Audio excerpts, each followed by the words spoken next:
Right on you. Well, the camera's on you now. Okay, everybody.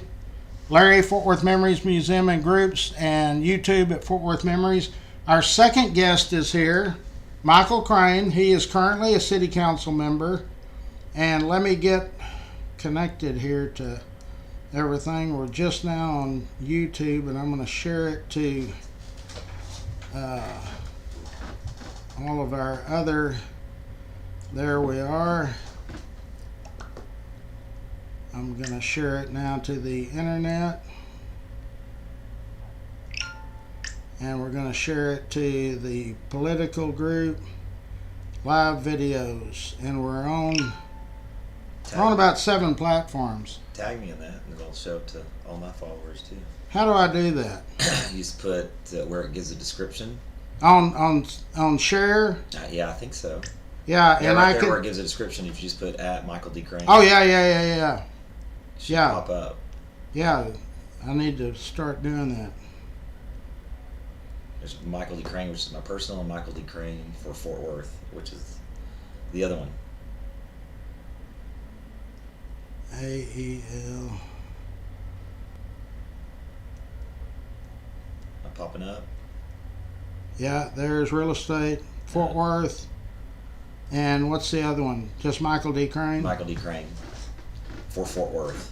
That's the political one. Okay, so it hadn't been that long ago that we've had you on. Yeah.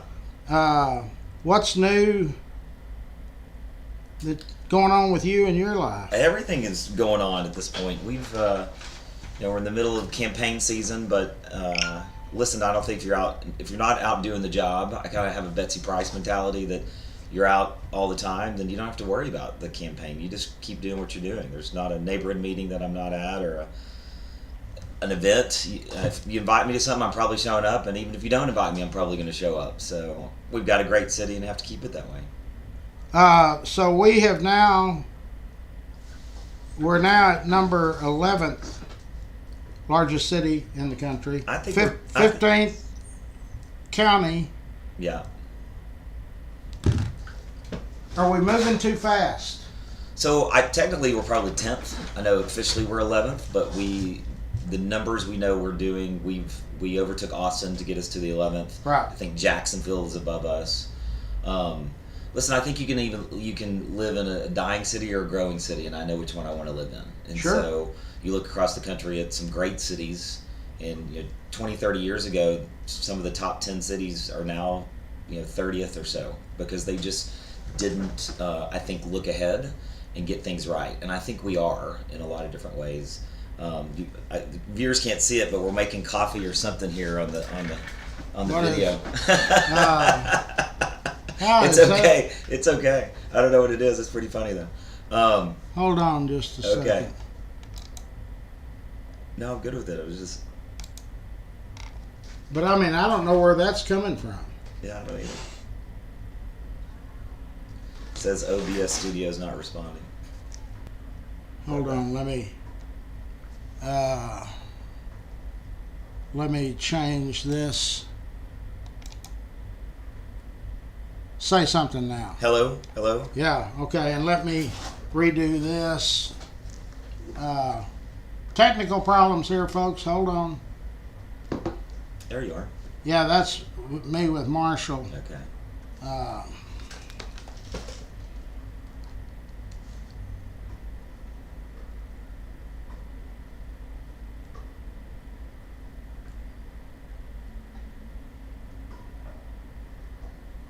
You can hear the pickleballers across. Yeah, they're here every day. I don't know what's going on with that thing, but That's okay. it's just you that won't be able to Just see me. That's okay. I don't need to see me. No, but your question really is about growth in City Fort Worth. That's something that worries me a lot, but I do think we're making strategic investments.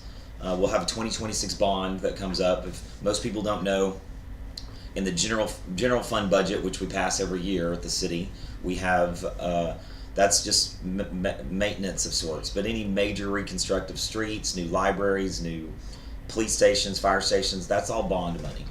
And we have a bond every 4 years. City officials have identified about $3 billion worth of projects that could get done. We'll have a debt capacity of maybe about $800 million.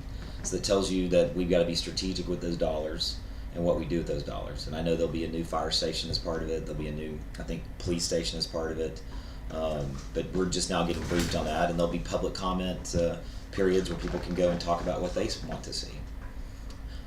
Before, I've asked you in years past, and I think it falls more under county commissioners. We've built these wonderful developments up north, and there's a 2-lane road getting to it.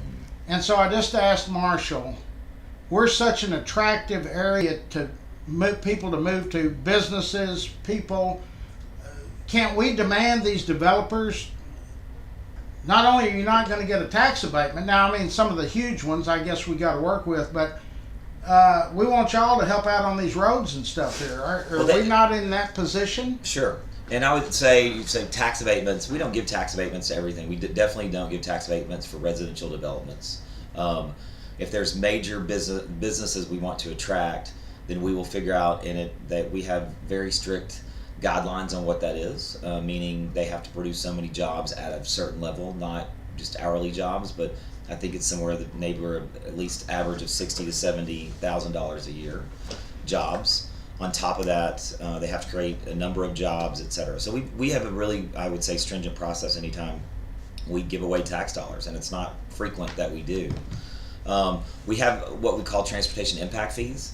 So if a new development is being built, it has to follow certain standards, and we have impact fees as part of that. We raise those impact fees because if you think about this, your taxpayer dollars may be going to subsidize a road you never drive on. Right. So because it may be far north, as you pointed out, the transportation impact fees are generated by that development, have to be spent in that quarter or quadrant, and it's the developers that are paying it. So we raised those year before last, I think, to make it a little more in line with what it is. It's still not 100%. We still do have some dollars. I think it's something like 65% for commercial developments and something like 45-55 for residential.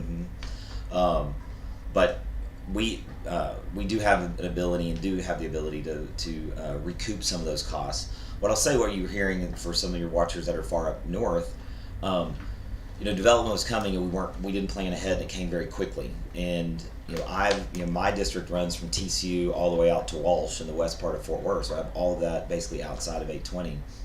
And in the 2022 bond, there was a lot of money, and we put a lot more money to go up north to correct some problems up there. East-west corridors, they didn't build. The problem with West Side, there's north-south corridors they didn't build to get to 20 and 30. As the development goes, we need to build them out, I would say. So I said in 22, I'm okay with all this money going up north, but in 26, if I'm still sitting on this council, we need some money going west, because I'm not going to have who's ever sitting in my position 10 years from now saying, why didn't this guy look at 10 years down the road?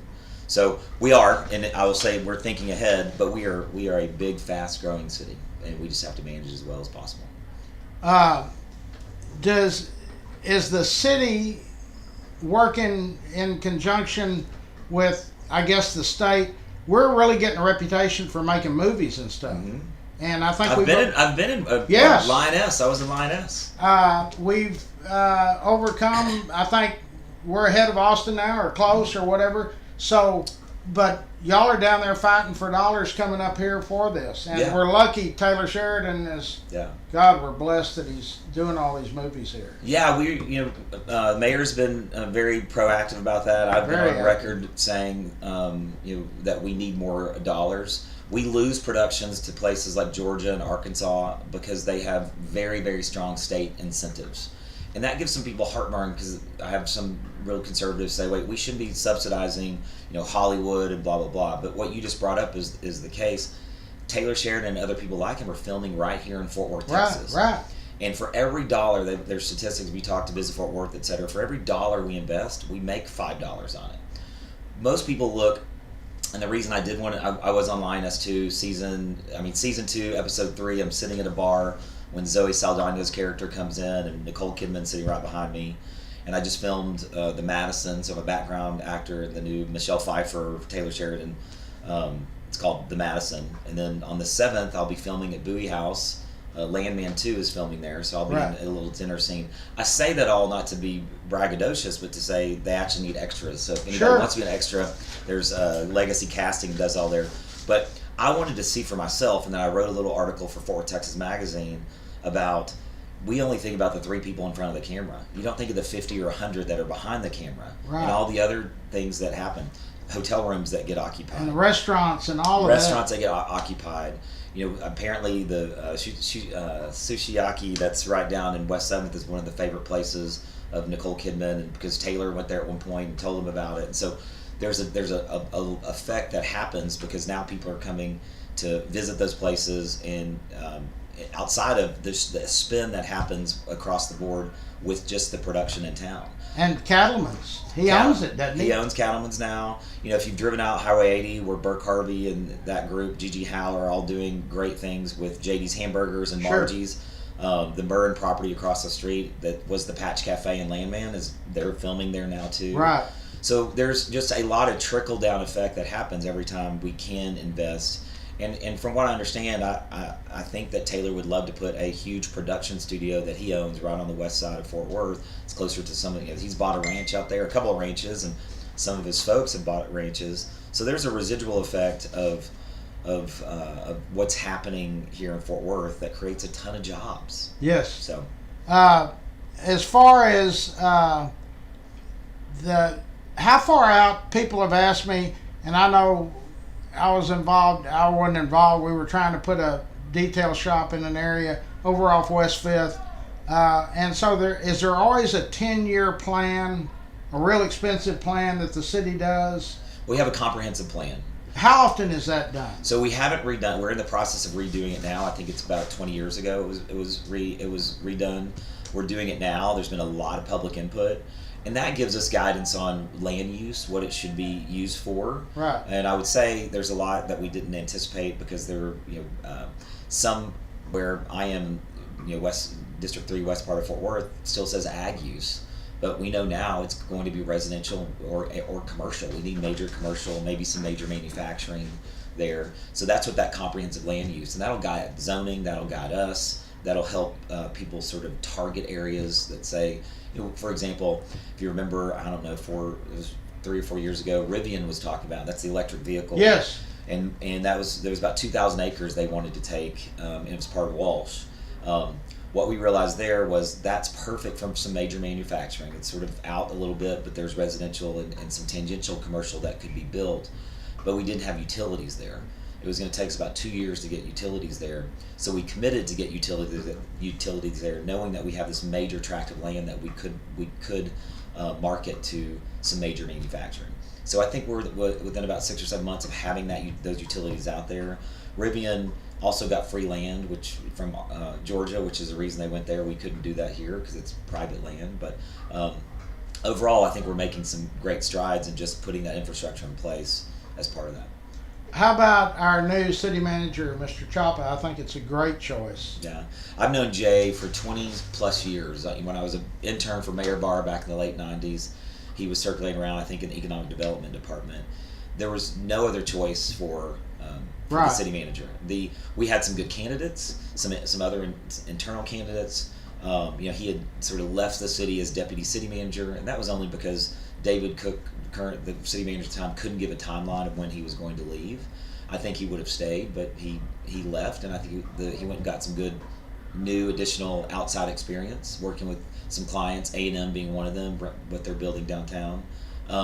But hands down, he is a solid guy, and what I wanted out of a city manager for the city was someone that already knew a lot about Fort Worth. Right. Someone that understood sort of the dynamics of council and how we work, and one that wasn't afraid to do the hard things a city manager has to do.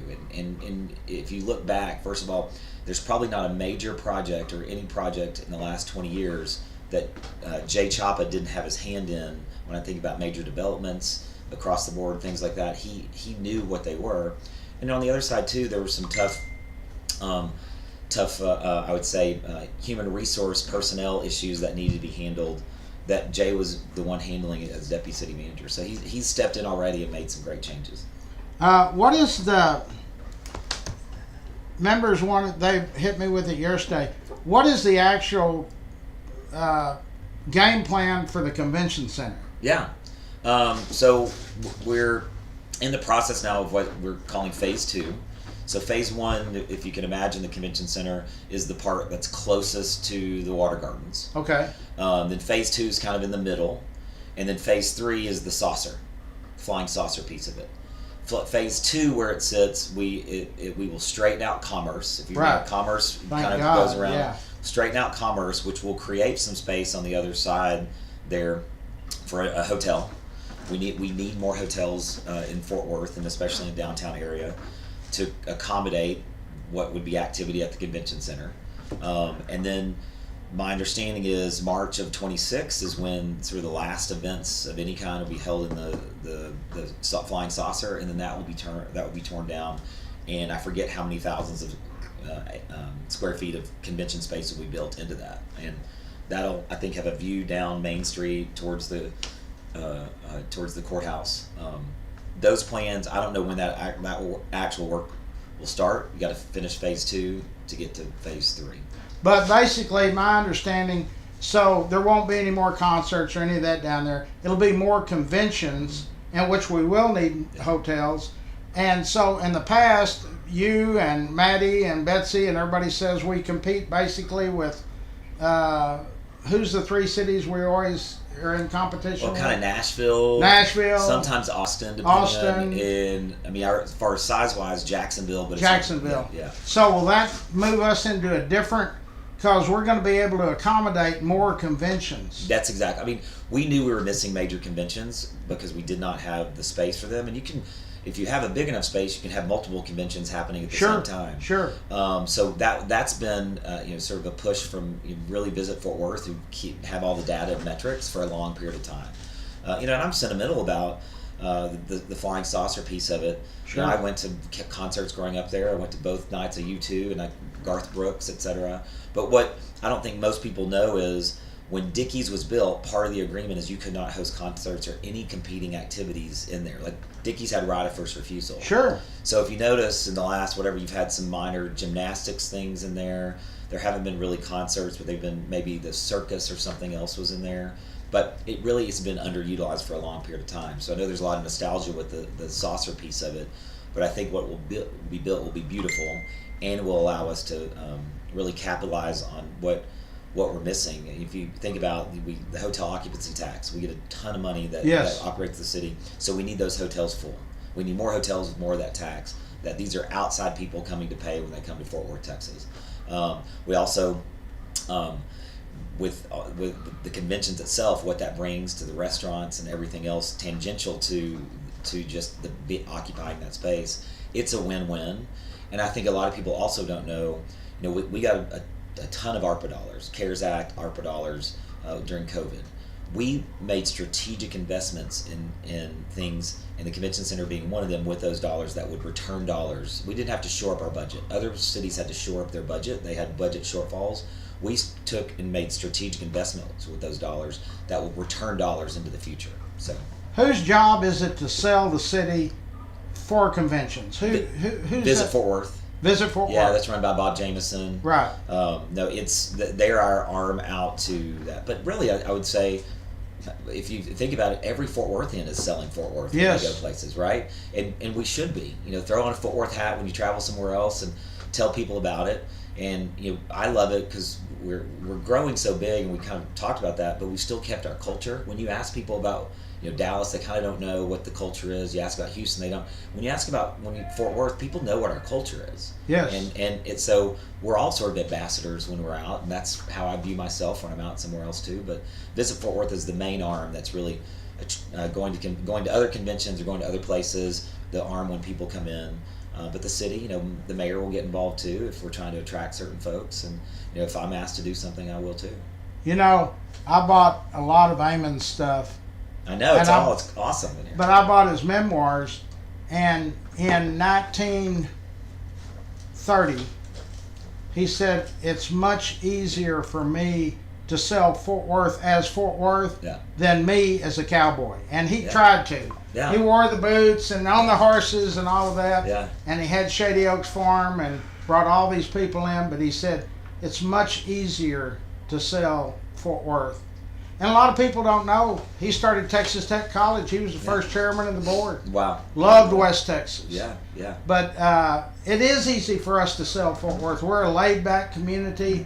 We're a little bit slower than the city to the east. They're in the fast lane. What I don't want to see is all glass and mirrors. Yeah. I mean, we got to keep. And I think the group that's come in and done the stockyards, of course, the Drover, it's out of sight, but they've done a great job, really, and they've preserved that culture that we've got. We're more laid back here. Yeah, and the statistic as of late that Craig Cavalier, Majestic Realty, if you talk to him, who did all the stuff in the stockyards in partnership with the Hickman family, the stockyards gets 11 million visitors a year. Oh yeah. It's more than the Eiffel Tower. Yeah. So when you put that in perspective, how many people are traveling here, it's pretty amazing. And they're about to do what is another phase down there. If you're driving, east on Exchange, which is the only way you can drive. It's one way. On the left side, all of that kind of butts up behind Billy Bob's. It's a major renovation. They're going to, outside just doing some mixed use and businesses, reinvesting in the Herd. The Herd will have some nice new facilities down there too, which is a big attraction for us. So yeah, that was very controversial. If you remember at the time, people didn't want to see it change. And, Oh no, yeah. Mayor Price did a lot of work on it, just setting it and saying the buildings are falling apart. Yeah, that's what I told people. Yeah. Y'all want to get together and invest hundreds of millions of dollars? Yeah. Because that's what it's going to take. Yeah, and of course no one, but privately they did, and they've really done well. But it was demolition by neglect. Yeah. And now you have a reason to go down there. The Drover that as you mentioned, is getting well over $1,000 a night for people to stay there. I mean, the business down there is booming. Tannehill's, that's Tim Love's place. Regular concerts in there. I mean, it's just there's a lot more engagement than ever existed before, and with the new phase, it'll be the same. And that's, you talk to people at Billy Bob's, and some of the partners I don't think were fully for it. Now they see the other side of the attraction that's having more people come into their space too. That's why this election is really important. I tell people, because y'all are going to be sitting on the direction of Fort Worth in 10 years, and we've got a lot of land to develop, and we've got to be smart about what we put in. Yeah. We can't, just like a lot of people over in Haltom City. I interview Dr. Trong a lot, and he's no more automotive. We don't want any detail shops or car lots. We need a bigger tax base. Right. And so you've got to be smarter and think ahead. For sure. I mean, I'll say this, that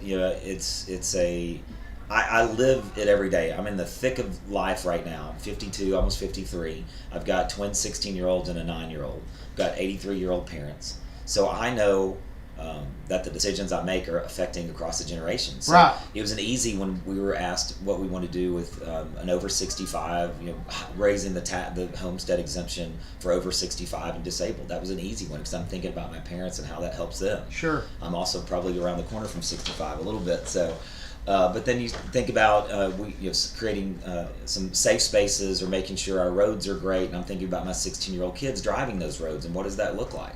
So we're in the thick of that, and that's what I think is great about this council. As you know, Mayor Parker's in 42, maybe, I think 42, 43, I forget. So she's in the thick of life too, and this is our season of service. And I will go away at some point, and someone else will be doing this job. But I want to leave the city better than I found it, for sure. I really don't even want to ask this question, but people, so how are we able to work with Ed and Sasha Bass on Sundance? Is that working out any better? And I know you probably don't know the particulars. That's kind of private business there, but there's been some controversy. I mean, we've had an Arts Fest forever, and now we've got 2 Arts Fest and this and that. Is that situation changing any? That's private business. I'm not involved in it. Right. What I'll say to that is, it's not my district. I'm not full force into it. I don't understand all the pieces, and really, I've got my own district to worry about. I'll say that overall, the Basses as a family that have always been very, very philanthropic for the city. Yes. And they still are.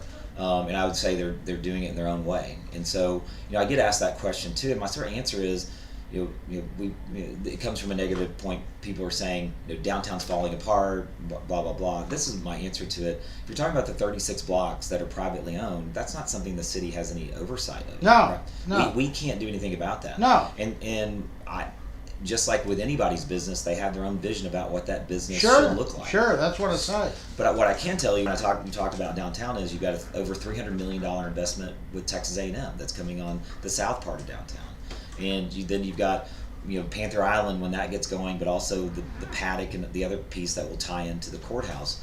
We'll have some stairs and some other things, some artwork.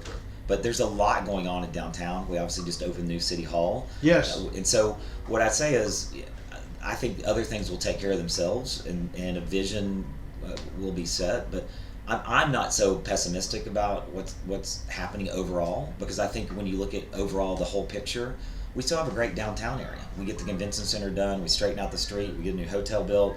I know that Bob Rowling with Omni would like to build, I think 400 more rooms on the other side.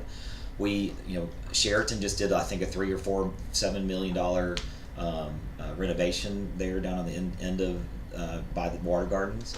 I think there's potential that we engage the Water Gardens much more than we have in the past, and you can do events and things down there. So I think there's a lot of great things happening, and if we dwell just on, well, this has changed and this is different, and I'd rather dwell on the positive than what perception. And I think the big problem everybody complains about, my people, is they're complaining about the parking, and there's free parking down there. They just don't.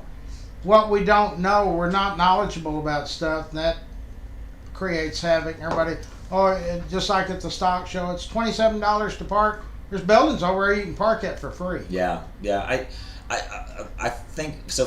I will say parking is sometimes hard downtown. We have to start thinking about that with the garages and other things. There's also something on the table too. Maybe there's some parking down and some shuttling that happens from the Panther Island parking lot, the old Leonard's department store. Right. There is parking there, but maybe there's some shuttle to get people to businesses. Those are all things we're going to have to think about. But what you're talking about too is, I think we've been used to being a small city where you could just pull up and park and it was free or maybe $1. Right. We're now in a major urban environment, and so I think that's hard for people sometimes to go, wait, that's just really expensive. But if you go to Houston or Dallas, they wouldn't complain about parking or spending that much parking in Houston or Dallas. So, and putting in a park, there's a lot of those lots that are privately owned too, so they can charge what they want to. And if you can park on the street, we've obviously got street parking, but I just think that's also a little bit symptomatic of we are a major urban environment. People still think we might be 200,000 or 300,000 people, but we're 1 million people. County's 2.5 million people when you start thinking about it. So we are a major urban environment. And plus this, the transit system, what's the deal where they take you farther, the vans? Oh, like there's zip zones. Zip zones, yes. Yeah. Mm-hmm. That's working out. Maddie, a few years ago when she came on and was talking about it, that has worked out real well. Yeah, and so much so that, listen, I sit on the Trinity Metro Board and also sit on the Regional Transportation Committee for the COG. So I'm looking at transportation in a lot of different ways. We have to figure out our transportation network, and right now it's the riders that need it, but what we really need to start figuring out, and we're trying, are choice riders, people that could drive a car but want to use public transportation in some way. So zip zones is a perfect example. If people don't know what that is, there are certain zones that we know that a lot of people travel in between, TCU being one of them. So TCU to other major entertainment areas, those are working, and there's kind of like an Uber, but they're run by Trinity Metro. You also have what's called the Orange Line that's running from downtown to the stockyards, and that's worked out very, very well. The buses are nice. They're Western themed, but they're being utilized very well, and that might lead to the Blue Line, which I think is supposed to happen at some point, which goes from downtown into Magnolia Entertainment area, and then that gives us the mayor created an urban rail committee just to start looking at, should we have some fixed rail system like Kansas City and some others that take people in between on a fixed route, But that's a lot of money, isn't it? It is going to be a lot of money. And Maddie that's- told me that high rail or that fast deal. She said it. We can't afford it. the high-speed rail. Yeah, it's too much money. It is. It is too much money, and urban rail might be as well. And I think I just applaud her for saying, okay, we got to start talking about this. At some point, we realize, wait, when downtown's full and convention and all that we moving people around, or maybe the parking downtown, all the stuff we've talked about, there may be something that we have to figure out there. TRE. I don't know if you take that ever. Oh yeah, that's great. So that kind of longer range thinking, and I don't think that our public transportation system will look like every other city's. No, I don't either. But I think we've got to start thinking about what that is, because we can't, and statistically, we can't build roads fast enough for how many people. And there is some misthinking there of like, well, you just build more roads, then you'll solve the problem. No, just more cars go on the road. So. Right. And they're engineers and experts that will tell you that all day long. So I think we do have to start having this conversation of a sort of public transportation system. We're just not used to it here in Fort Worth, but other major cities are. And when I go to Washington, D.C., I mean, we won't have something like that, but I ride the metro around. It's easier than getting in a car somewhere else. And go to New York, it's the same way. So again, I'm not advocating that we have the same sort of transit system. I just think we have to start thinking and talking about what that could look like for Fort Worth. And the older generation is upset about it. The younger people, I just had a family come in here and they wanted to learn the history of Fort Worth, and they've got 2 kids that are going to start at TCU, and they said, they're from up north. We've never owned a car. Right. We've never needed a car. Right. But now it's pretty neat, and what neat places can we go to? Right. And so as the generations, some fall off and new ones coming in, Yeah. things change. So, and you're not worried about the parking and all of that. So it's hard to please everybody. But Sure. I think y'all are doing a great job, and it takes that vision of, I just hope we don't ever get like the city to the east. We don't want to be smoke and mirrors and glass. That old chicken fried steak deal. I mean. No, I thank you for having this conversation and bringing it up, because I do think that we sit in a very precarious position. And if we don't, and I'll advocate from this perspective, if we don't continue to elect good leaders, people that do it for the right reasons and care about Fort Worth, we will lose it. Yeah. And if we don't step back for a second and say, okay, I advocate for my district, but I also advocate for the whole of Fort Worth and making sure that we're doing great things in all parts of Fort Worth. But if we don't get out and vote and make sure that we again elect good people that are doing it for the right reasons, it can slip very quickly. I've in years past I've changed. When they were tearing down the 7th Street Theater, I was chained to the deal, and we had a judge that stayed it. Yeah. But they run the bulldozer. They came up there with bolt cutters, and cops put me in a car, and same thing with different parts of town. You can't save everything. Right. It's good to save some stuff, but the antique mall, I tell people every day, this is a no-brainer. It's going to happen. It's 50 feet from our arena. Yeah. I don't think Christ Chapel will ever go anywhere, but all the rest of them businesses, I can see in 10 years being something in conjunction with that arena. Well, I mean, you think about that driver. I was just there on Thursday night to see Rascal Flats. And, that was a public-private partnership. There are tax dollars that went to help build that. City still owns the property. But around there, you see what's happened already.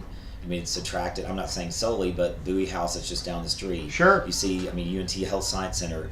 The Cowgirl Museum is going to expand because of the capacity. They would like more space for exhibits and to entertain in there. There's just a lot. We've invested now in Will Rogers. That was a lot, some of the ARPA CARES Act tax dollars for the mule and swine barns, and then in the old arena itself, because there's if people don't understand it, that Will Rogers still utilized very well.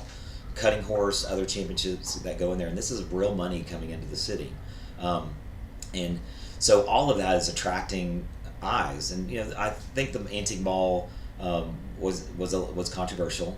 Brent Hyder owned that property. Clay Mazur owns the property next to it, and they have a vision of some mixed use on that corner. Mixed use is some retail and then apartments, or apartments and then a hotel right there.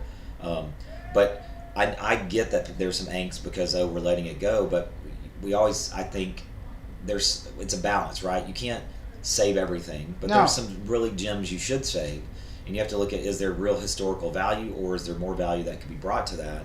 And I think arguably that sits on a major thoroughfare, not only Montgomery but 30. And is it the highest and best use of that property? That's always what you have to ask when you rezone and when you with property rights. Is it the highest and best? And they're private property rights too.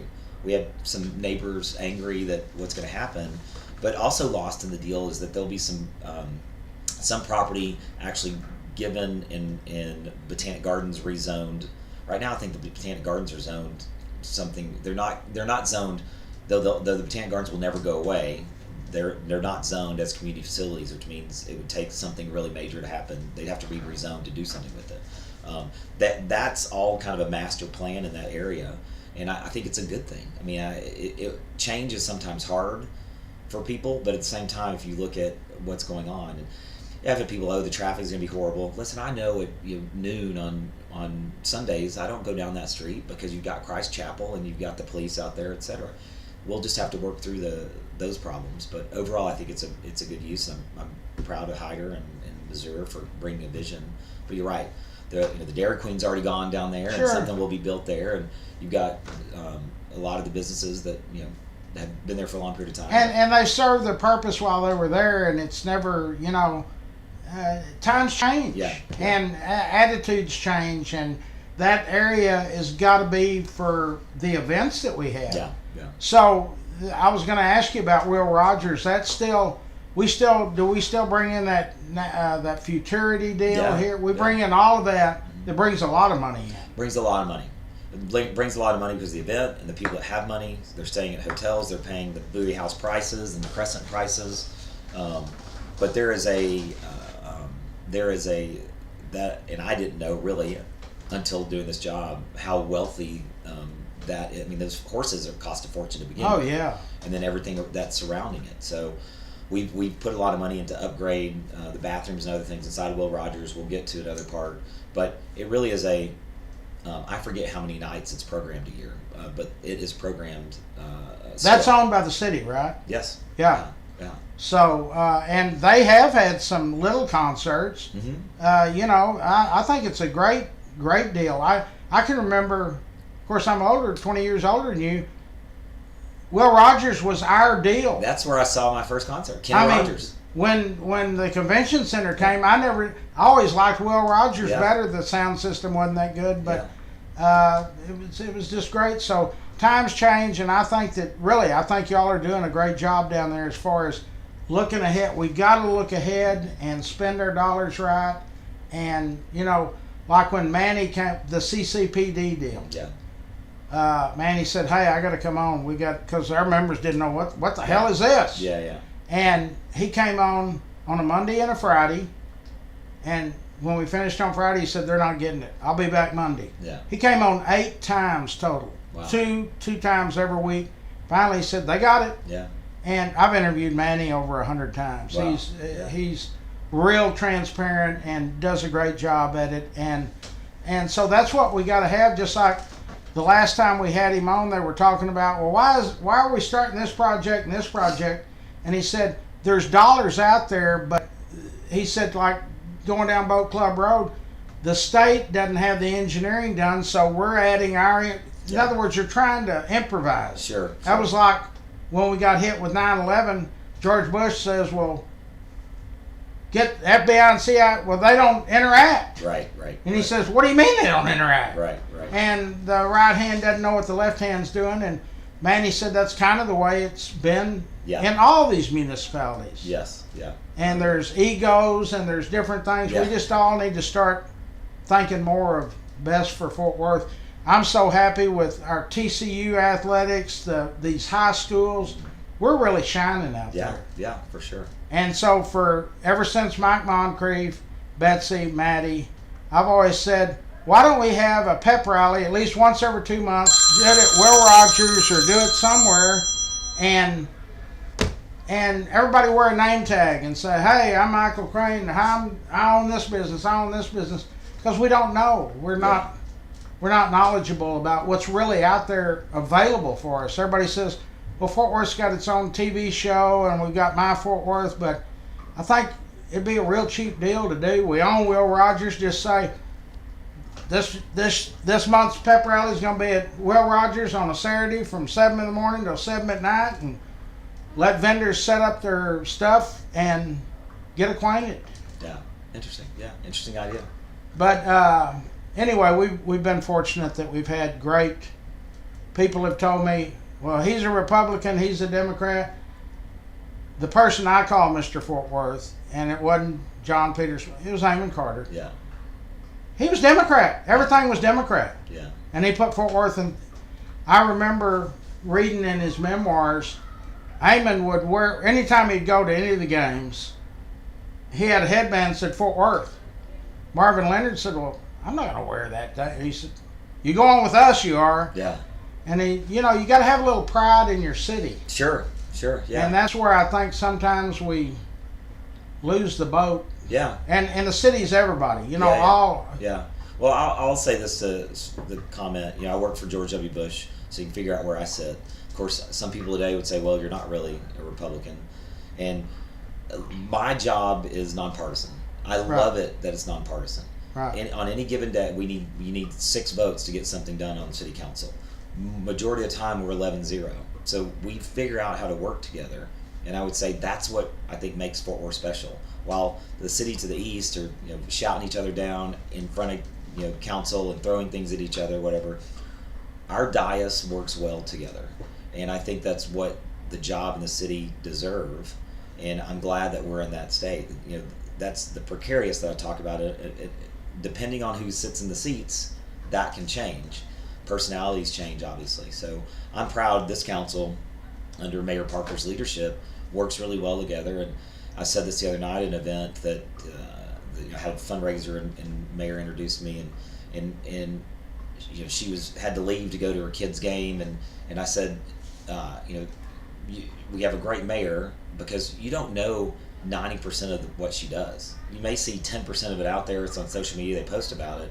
The other 90% isn't out there. It's behind the scenes work or meetings happening or whatever. And if you look at my calendar, and I know her calendar, the phone calls in between meetings that you're doing, there's a lot of work going on. Oh, yeah. All the time, because we are a very fast growing city. So I'm proud of just sort of that we can remain as nonpartisan as possible, because if you think about it, first of all, I think most people, we've got these extremes on both sides, but most people fall in the middle and just want rational, good governance. Yeah. But so we tend to only hear from these extreme groups on the left or the right. But if you operate in the middle and you do what's right, and what we do isn't partisan. I mean, we're dealing with trash and making sure when you call 911, the police show up. The basics of good city government. That your firefighters are paid on time. That your water, when you turn on the tap, you have clean water. Those are the things that we're dealing with. Fixing the potholes, fixing the streets. Those are and the more time we spend chasing off virtue signaling and doing these issues that we have no oversight, we've wasted a lot of time on really making sure that we're doing what we should be for the city.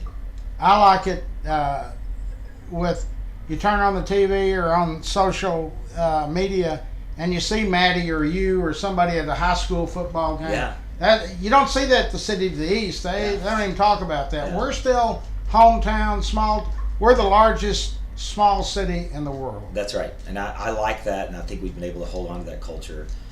But yeah, if there's an event, I'm probably going to show up. If you invite me to it. If there's not, if I just see it, I might show up anyway. And you've been to my bicycle giveaway for years and years. You do a great job, and if we give a little bit of it, I look at it this way: if I get a little bit of attention and other people because I'm there, then that helps you, and I want to do that. We've got one like yours, wonderful nonprofits. And I'll say this too: the government can't do everything. No. Government shouldn't be doing everything. No. And so we get asked to do a lot of different things, and there's certain, again, core basic quality of life issues that the government should focus on. But my philosophy is we should be bolstering nonprofits that are in doing this work, because that's why they exist. And so people will come to us and say, what are you doing about this issue? And I'll say, well, here's what we're doing. But also on the other side, here are all these 15 nonprofits that operate in that space. And we should be making sure that we're working well with them. And I've noticed something over the years. John Bonnell kind of started it. he goes and eats at all these different restaurants, and and posts about now it. and now Mary Patino does that, Yeah. and Rex Benson does that, and that's good. We need to. That's what we always say on Memories: is buy Fort Worth, spend Fort Yeah, Worth. yeah. We got to keep our local businesses, even if you go to a chain.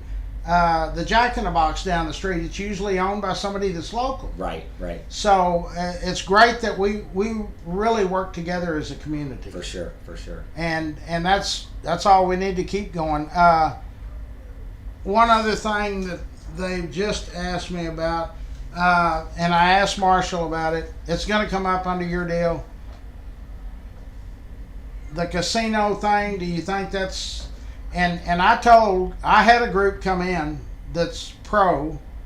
They're Vegas people, and I said I don't mind having round tables where you got. They said pro and con, but I said I think there's a problem, and I researched it. They sold us on the bill of goods on the lottery of a lot of school money that didn't happen. Right. And I said Texans have a long memory. Yeah. And so I don't, and there's good, but this particular group said, Larry, there wouldn't be a casino. Fort Worth probably wouldn't have one. It'd probably be 5 in the state. That's right. And so I think I hate to drive up to Oklahoma and see all those Texas cars at that casino. Yeah, that's I think something we have to realize.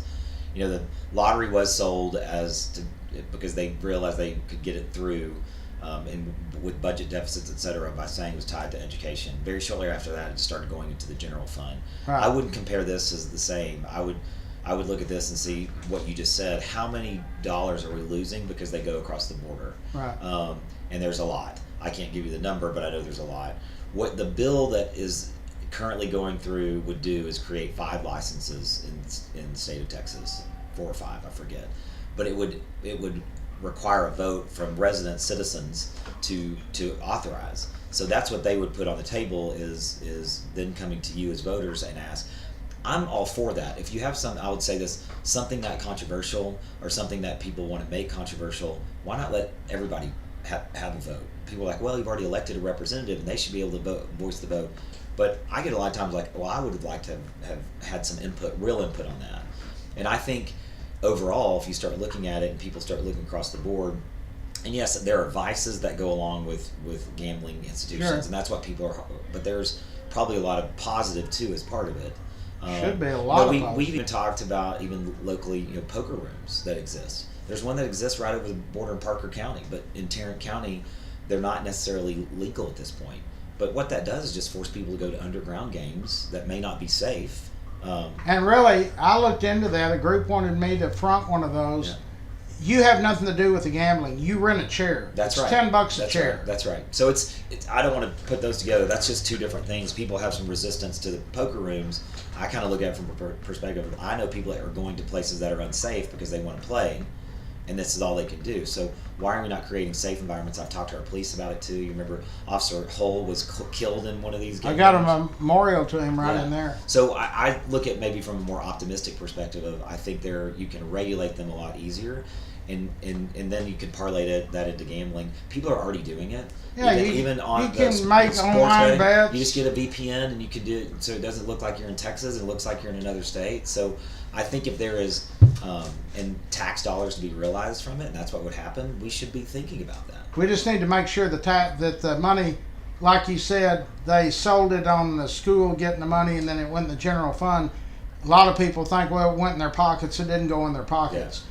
But that's what we got to try to capitalize on. And, for sure. And it's here. You can go all over the country and gamble. Yeah. And we're going to miss some if we don't. That's my thought. One other thing, I looked it up. We had a discussion about it, and I said, how much money is allocated in the general fund, I guess, of Fort Worth for potholes, infrastructure, and all that? It said 30% of what's on the table to do. Well, how many road crews do we have that do potholes? Well, I'll say this: realize Fort Worth has 7,500 road miles. Okay. That's a trip from New York to LA, back to New York, back to LA. That's how many road miles exist in the city of Fort Worth. Okay. It's a lot. So once you put that in perspective, our transportation and public works every 3 years evaluates a street and looks and sees, is it deteriorating? What does it look like? Is it some patching that needs to happen, a major reconstruct, etc. And then it's ranked on a scale of 1 to something, and then that's prioritized, and so general funds are used for just general maintenance of streets. A full reconstruct takes bond dollars to do. We've got 2 pothole teams that circulate the city, and that's what they do, is just fill potholes. What we need people is to report them, use the MyFW app. It goes directly into it. I've had people call me before, and I'd say, have you reported it through the app? Oh, I haven't, They called me 2 hours later and said the pothole's filled. It's because they're circulating, it goes into their system. And which app is that? The My Fort Worth? MyFW app, yeah, MyFW, that you can download on all the platforms. But you can report streets, you can lights, you can homeless, code compliance issues, which you can do anonymously. Any kind of issue you can think of that you want to report is on that app. We got the lights fixed. Yeah. Last time you were in. Yeah. Well, everybody thought they were showing purple because of TCU. That was because they were out. They were going out. But we got that issue fixed. Yeah. Y'all held that company's feet to the fire. That's right. There was a clause or something. Somebody told me. Maybe Maddie said we held them to it. They were supposed to have fixed that. Yeah. So this will be your second term or third term. Third term. Yeah. What's life like after? What's your aspirations? People say he's going to run for mayor. I'll say that people have a lot of thoughts of what Michael Crane might do. That Michael Crane hadn't thought of. That Michael Crane I'm doing my job representing District 3, and this is an interesting game. I don't know if it's if there is some other leadership role for me, I'm happy to do it. I love people are like, oh, you're a politician, and I hate when they say that. I'm a public servant. Yeah, you're a Fort Worthian. And so I'm here to help, and if that's a role doing something else, I don't know. I'd be just as happy serving on boards and commissions and doing something else and serving or sitting on my back porch drinking bourbon and letting someone else worry about all the problems. But I don't know. I don't know what the future holds. One last thing, and it gets talked about a lot because it's controversial. The jail, and I've entered. Bill is a good friend of mine. I think he's a great guy. This new person that's come on, is he the person that's actually running the jail? I don't know specifically. As you know, the jail is sort of it's not under the county commissioners, but it's tangential. Right. It's county. I don't know exactly how all that's working. I do know that it was a good thing because this person has experience running jails to bring them in, so we can figure out what's happening in there.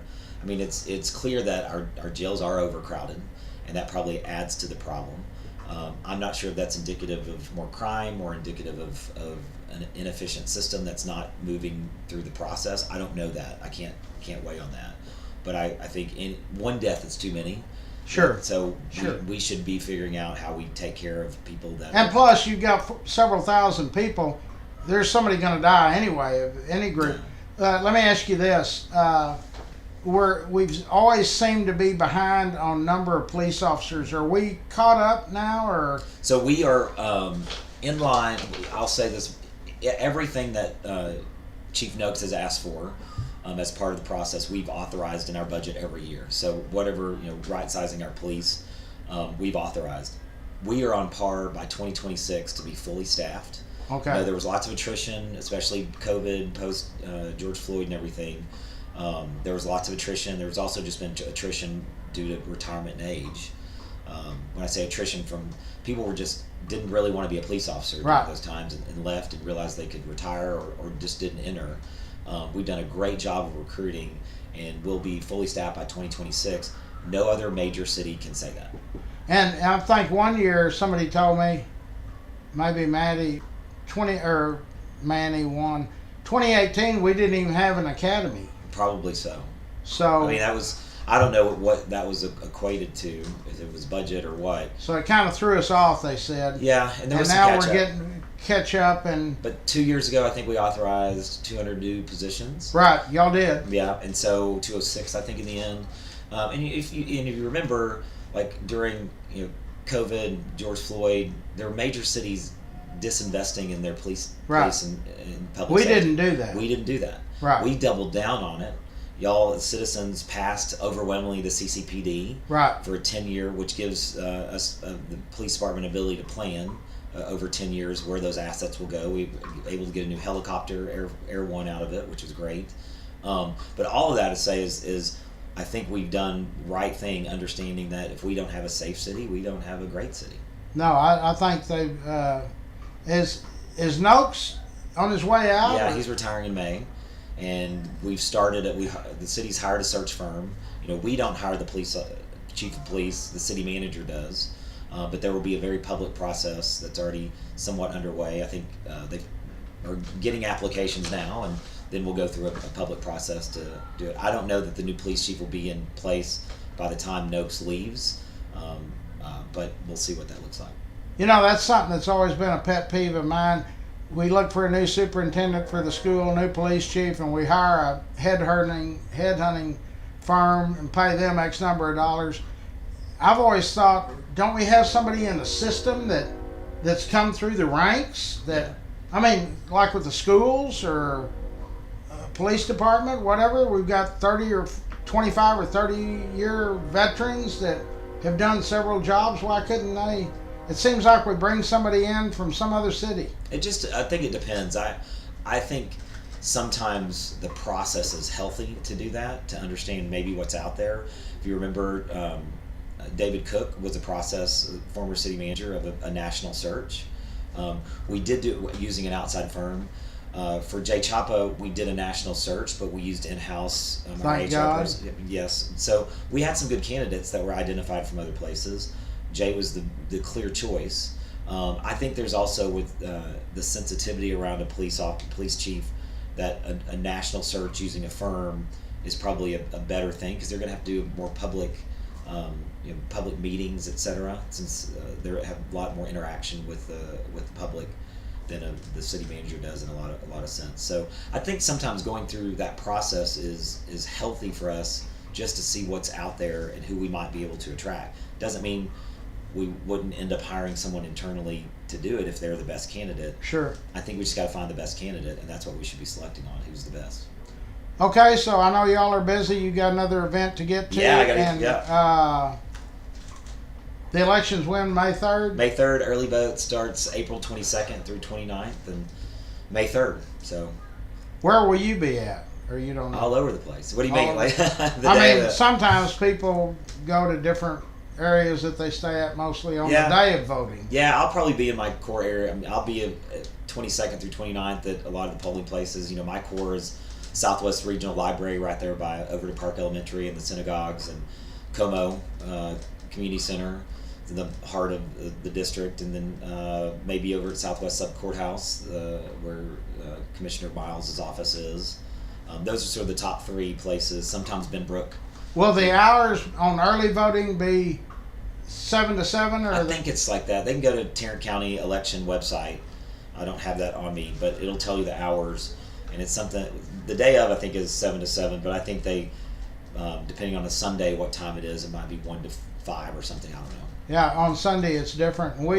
Last year we didn't, but I get volunteers, and I've got some Robbie Baker and them provide vans, and last go around we carried 2,300 people Wow. to the polls. Yeah. Okay. That's just from volunteers and Yeah. car dealers. So Wow. we try to get everybody energized, and because it is people say don't talk politics, it's your life. Right.